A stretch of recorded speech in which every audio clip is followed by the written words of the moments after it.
everyone, and welcome to Mupo and Friends. We are Jessilyn Persson. And I'm Michele Mupo. And we're brought to you by Mupo TV. And you could actually catch all of our shows at www.mupoentertainment.com or www.mupotv.com. And you can also live chat with us every Sunday at 2 p.m. Eastern on our YouTube channel when we premiere each episode. Yeah, and I got to tell you something. If you come into the chats at 2 p.m., you might be surprised. So I need you guys to get in there. Come on now, get on the chat at 2 p.m. Eastern and chat with us. Chat with the staff of Mupo Entertainment and some celebrities that do pop on. Absolutely. There might be celebrities from anywhere and everywhere, or it could be a celebrity we're actually airing that day. But we want to thank you for tuning in to our show, where we love bringing you awesome celebrities that you want to know. So, Michele, did you have an awesome Mupo awesome week? I did have a Mupo awesome week. With that said, I know you had a Mupo awesome week because you have two beautiful kids, and they just crack me up. So with that said, we're going to take a quick commercial break, and we're going to be right back with our guest. Oh, I know. Aging sucks. You feel wrinkly, ugly, lonely, and grumpy. But what if these were just limiting beliefs you are stuck within your mind? What if there are ways that work to achieve the youthfulness and healthy life you always dreamed of? Welcome to my Anti-Aging Method TV show, a show for driven people who want real results to hack their age and change their life from this day forward. Premiered by Mupo Entertainment every Saturday, 12 p.m. Eastern Standard Time.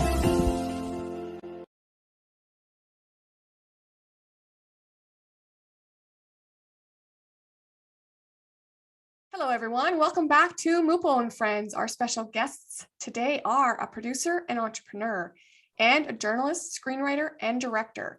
Together, they have collaborated to bring the true story of Indian military action, Operation Bluestar, to the small screen in the 8-episode TV series, And They Occupied Me.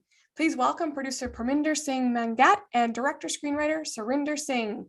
Hello, Parminder and Surinder. How are you? Hello. How you guys doing? Thank you for coming on board. We'll jump right in because we know you're busy. What was Operation Bluestar? Can you explain to the audience? Yes, Operation Bluestar is in a way Indian media and Indian intelligence services and Indian politician, Indian government portrayed it as Sikhs are struggling for their homeland. And they are struggling and they are protesting for some demands to fulfill for their rights, fundamental rights. But government is not taking it seriously, and they continue to pressurize on the Sikhs. They arrest more than 300,000 people, Sikh people, in 1982 to 1986. 300,000 people. They tortured all those people. They killed near about 100,000 young guys in fake encounters after torturing them. All these things they do only to stop to raise voice for the Sikh homeland. So they started Operation Bluestar on 1st of June in 1984. And they killed at that Golden Temple is our holiest shrine, like Jerusalem, like Mecca, like Vatican. The Golden Temple is same like us.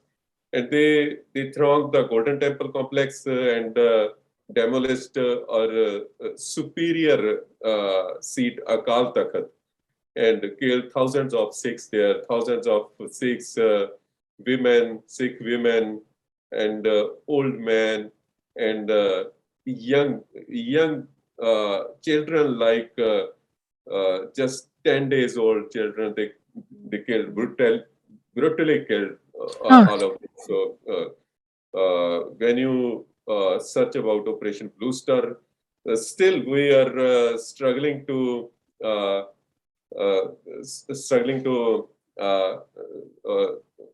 give notice to some government authorities to ask for their apologize on that.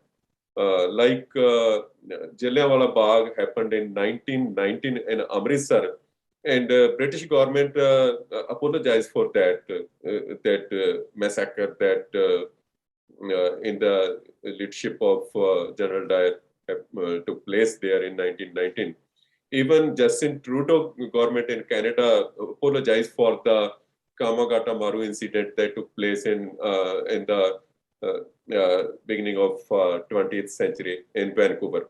So all these happenings relate to our main cause, Sikh homeland. Now, when India partitioned in 1947, the British government, Britishers didn't take care about the Sikh cause, Sikh homeland. They partitioned Punjab in two parts in Pakistan, and just 40% of Punjab, and they keep us in Indian subcontinent, in Indian country, Indian state. So that's the problem. We are struggling from right 1947. Our struggle is to liberate Punjab and fulfill our generous people for the cause for Sikh homeland. And the Operation Bluestar is the one of the big genocide kind of massacre in that year, in June 1984 and in November 1984, after the killing of that time Prime Minister Indira Gandhi, and thousands of Sikh killed in Delhi and other parts of India. So Indian media and Indian government portrayed all these things and stamped the Sikhs as militant and terrorist. We just trying to tell the people Sikhs are not terrorists. They are just demanding their homeland. They are struggling for their homeland. They are struggling for their independence. All the things they portray Sikh as terrorist and militant is the game of Indian system and Indian intelligence services. So we are just weave the story to narrate the things in a right manner. Wow. So in your opinion, what were the worst mistakes each side made that led to the massacre? Can you repeat the question? Yeah. So what were the worst mistakes each side made that led to the massacre? Oh, very good question. Mistakes, when I research about the things that took place in that particular year, the things from our side, from our people, from our leadership, I couldn't find anything. But the Indian media just portray the things in bad manner, because we are minority in India. We are just 2% in India. And the Indian political system, Indian electoral system, working to manage the votes of majority.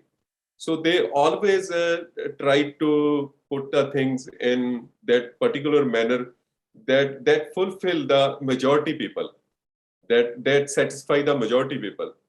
So they doesn't matter about 2% people or Sikh people, how we react, how we do. The Indian system, like Indian criminal procedure law, Indian penal code, just behaves like two different communities in a two different way. When somebody from majority commits some crime, then Indian law behaves him very differently. When the other people just keep it in mind, just portray himself as a struggler or demands something like he protests in the public. the Indian law, Indian system put him behind the bars, in the jail. So it's very different when you. It's the open, very much open in the media now. You can Google it. You can search about the things. What's happening right now, and thousands of Punjab people sitting outside Delhi and protesting to demand to abolish the three laws which Indian political system passed them in parliament to loot the people, to loot the natural resources of Punjab, water and other things. So people still sitting in protest to demanding abolish the three laws. Well, how do you think the outcome could have been changed? Actually, our people are very much like we can say like innocent. They are hard worker. They are farmers. Oh, I know they are, because they come to America and they work. Yeah. They are farmers. They struggle to manage to feed their children, their all other things, to manage all the expenditures of their life to live there in India, in Punjab. They don't know much about the political system, how political system works in India. So that's why I think that's why they are not much aware about the political and other social structure of other parts of India, particularly corporate system. So I think this is the main problem. We are trying to tell them the story in that particular way, in simple way, what happened to their sons, why they were killed by the system, what was the problem there in that era. So why do you think this is an important story to tell? It's obviously it's very much important. Thousands of families are still waiting for their sons to come because police disappeared them. Police didn't tell what happened to their sons. They arrested them from 20 years ago, 30 years ago, Oh my from God. their home. But they didn't tell them what happened to them. So they're still waiting for their sons at home. They are very, their mothers are very old. They got wrinkles on their face. They are very old.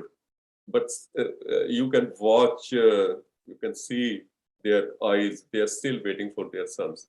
That's a disgrace right there. It's so sad. Now, I know many people are waiting for the series to come out. What is your most desired reaction? Like, what have they done? Like, yes, they are. It's kind of relief to see the things on silver screen. It's kind of. well, let's hope we can help you get this out there and get other people to create awareness for this. This is sad. Absolutely.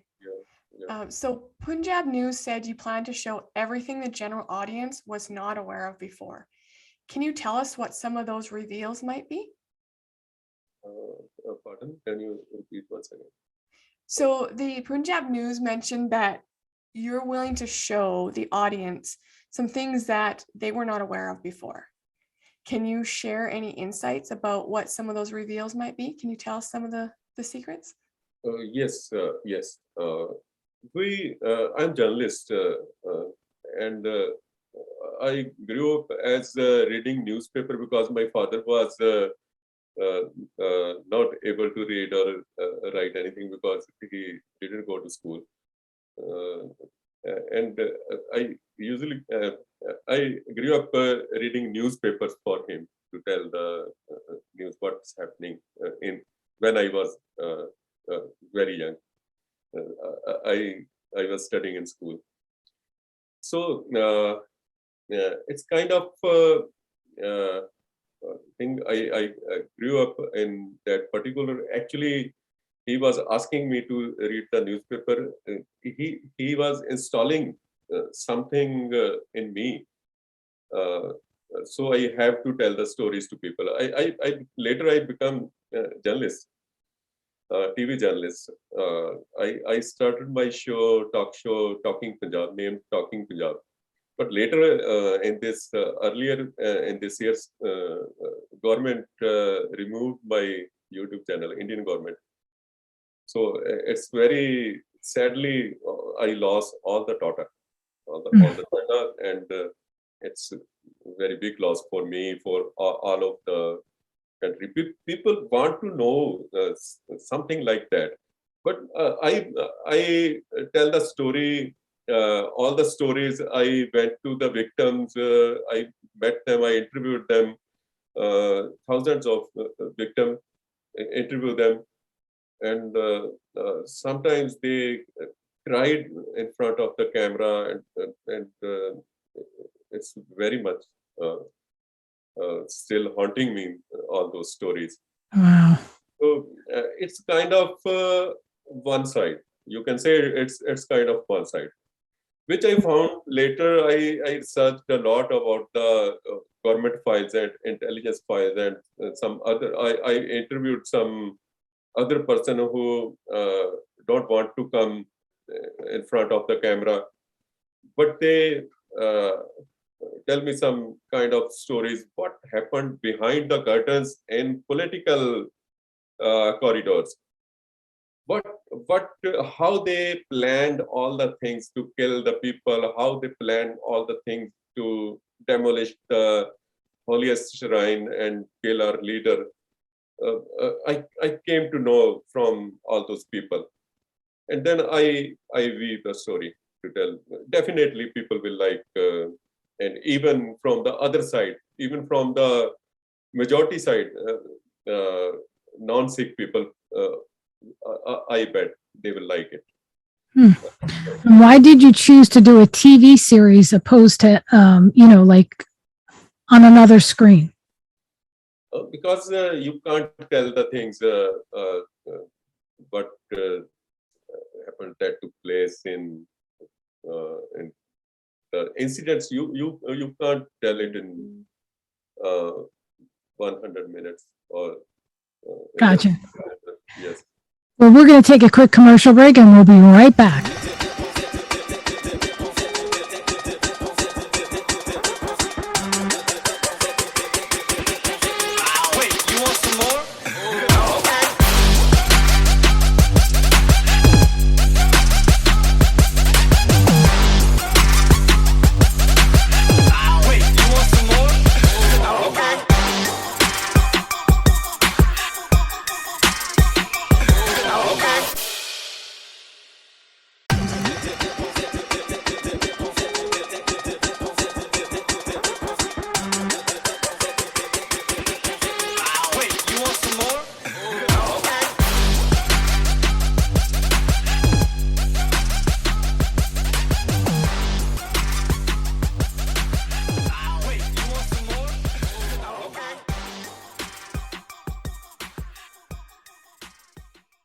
Welcome back. Surinder, you wore the hats of both screenwriter and director. How much of a challenge was that? Actually, when I started my journalistic travel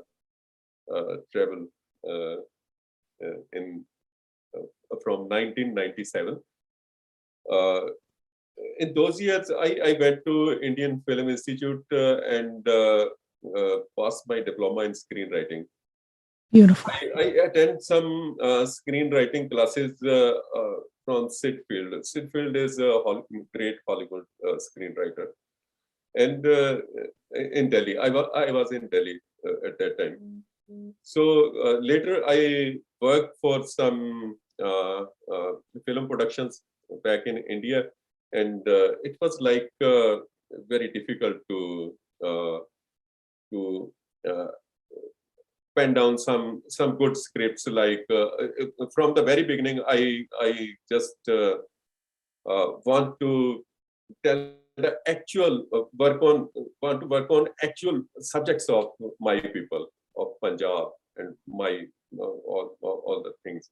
But you can't produce, you can't make any film, any documentary, and any kind of visual, in particularly visual arts. You can't work on that about your people. Government, Indian Censor Board will ban your film or TV series there. You can't do anything there.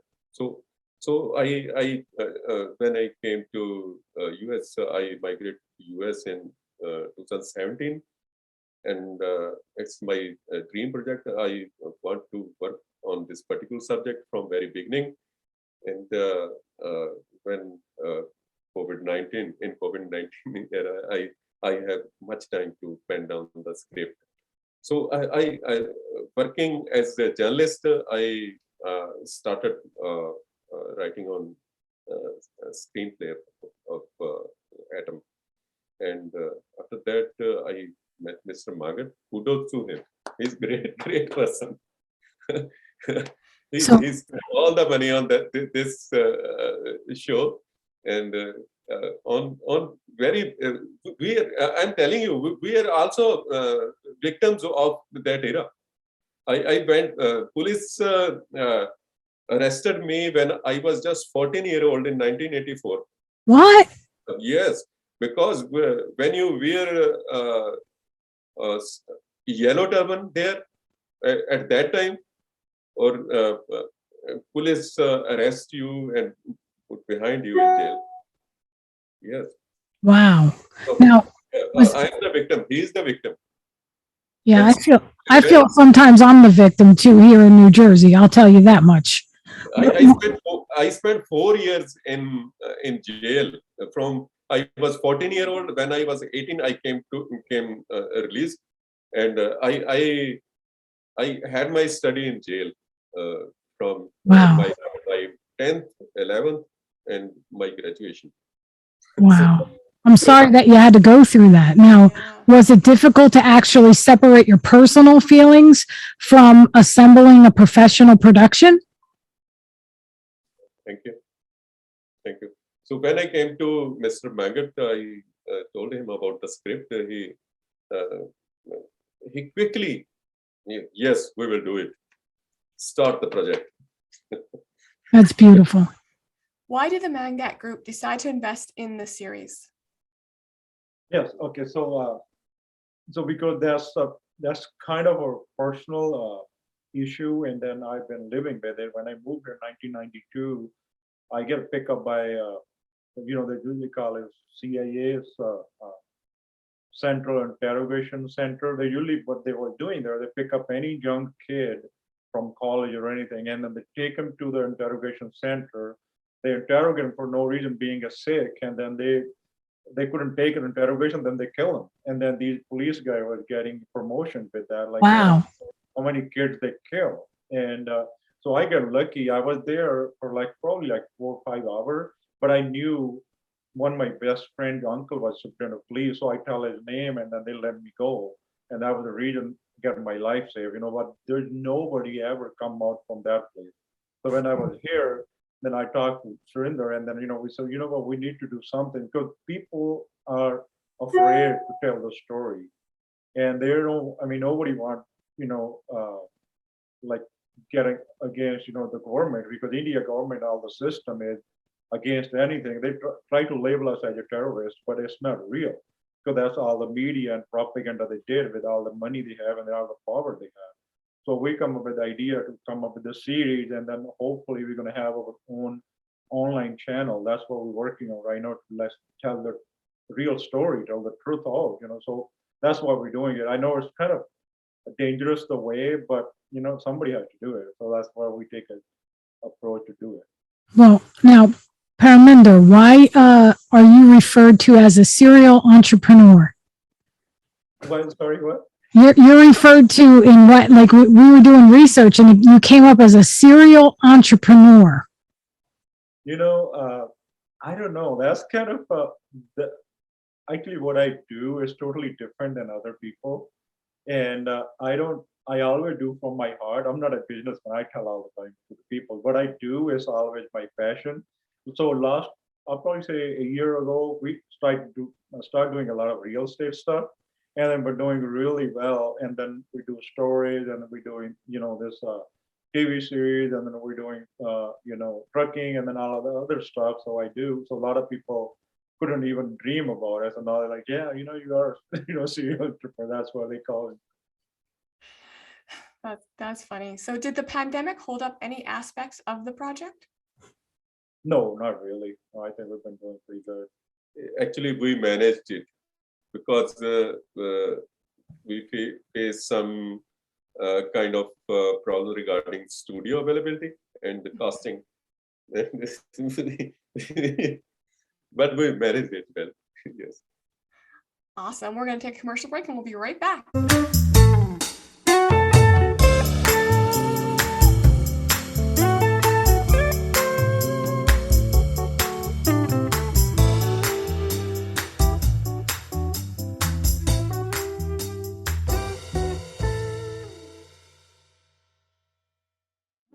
What I was saying was, were there any witnesses that you interviewed that were reluctant to speak?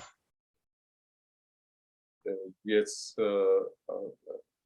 because when we start working on the particular subject from the very beginning, it is something like that.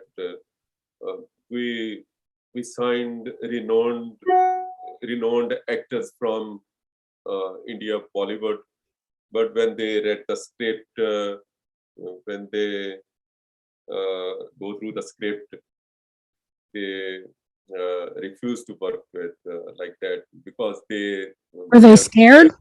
Yeah. It's a shame. Yes. That breaks my heart.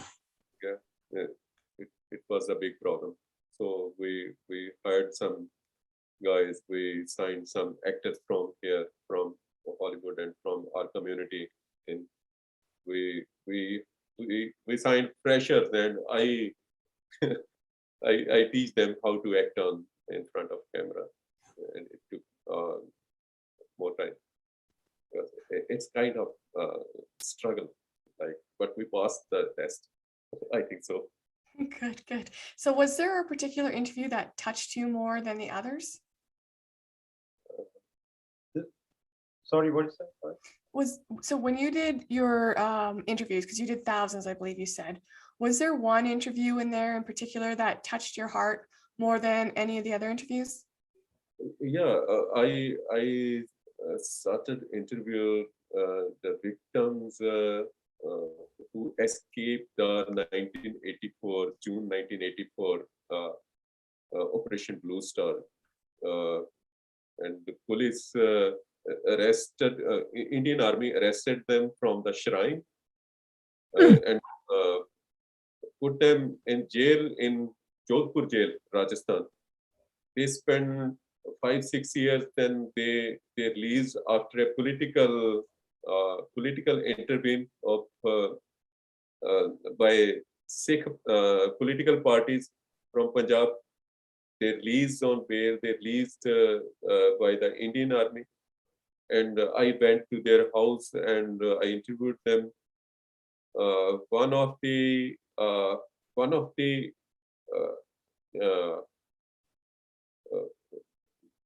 survived victim was Bibi Pritam Kaur. Her husband was killed by the army, and her 18 days son, just 18 days son, when he was with his chest killed by the Indian Army. It touches me, and That's crazy. What other material did you actually use to create the stories besides using personal accounts? Did you make anything up, or did you do it or take things away to, because I know it's very gruesome, some of the stories. Like, did you curb it a little bit, or did you put it as is so that people could see exactly what happened? We color the things, we paint the things in a way, then people can judge the things. Okay. This is that, that. But because when you do it as a fictional production, Right. then you have to paint the things a little bit differently. So I use that particular things in that way. Awesome. Will you be doing any future projects together? Yes, we have a lot of subjects to do.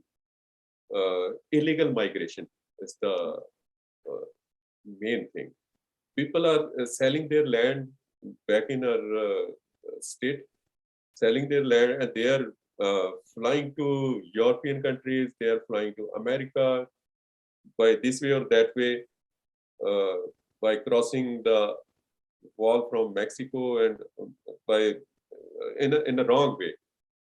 And that is very dangerous. We want to tell them not to come, just work there, hard work there, and it will pay you. You can grow gold from your land when you work hard. So, and people when come illegally, when they cross borders, when they go other country to other country, it's very dangerous.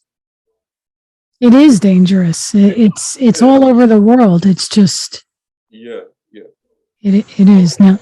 Actually, government pressure there back in India makes them to fly, leave the state. They want to put us more pressure. That we come more in minority. Well, I had a few friends that they are changing the scenario demographically there. Yeah. I had a few friends that were here in America for years, and their visa was up and they couldn't keep it. They couldn't stay here, but yet they had a family, and some of the family had to stay here. I was like, are you kidding me? Mm-hmm. Like, the rules are just crazy. It's I don't know. People need to understand that we're all one, and people need to be respected, have respect for one another. It's just, and if you're going to cross over illegally, and, you said it's dangerous, right? So you should do it the right way so that it's not dangerous. Let's try to create peace. And with that said, we're going to take a quick commercial break and come to the conclusion of our interview.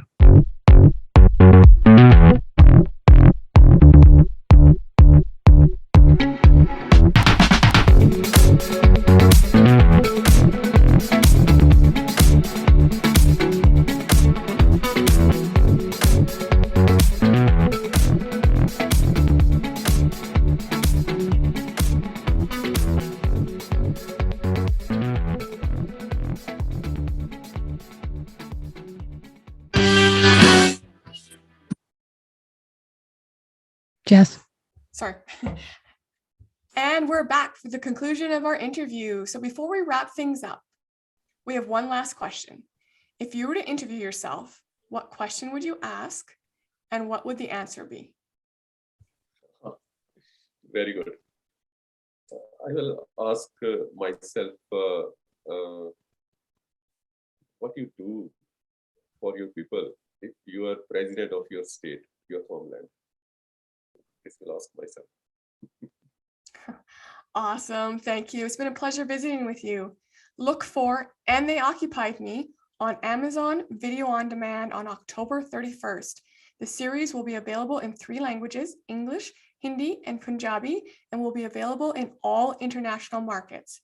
You can follow, like, and subscribe to And They Occupied Me on Facebook under Talking World Media, on Twitter at Atom World Series and at the website www.atomseries.com. You can also view the trailer for And They Occupied Me and get a look behind the scenes on YouTube. For more information about the Mangat Group, you can visit www.mangatgroupinvestment.com. That's www.mangatgroupinvestment.com. And as always, thank you for tuning into Mupo and Friends, courtesy of Mupo TV. And you can watch this show and many others at www.mupoentertainment.com. That's www.mupoentertainment.com, or you could just type in Mupo TV. This is Jessilyn Persson with our host, Michele Mupo. Until next time, have a Mupo awesome week.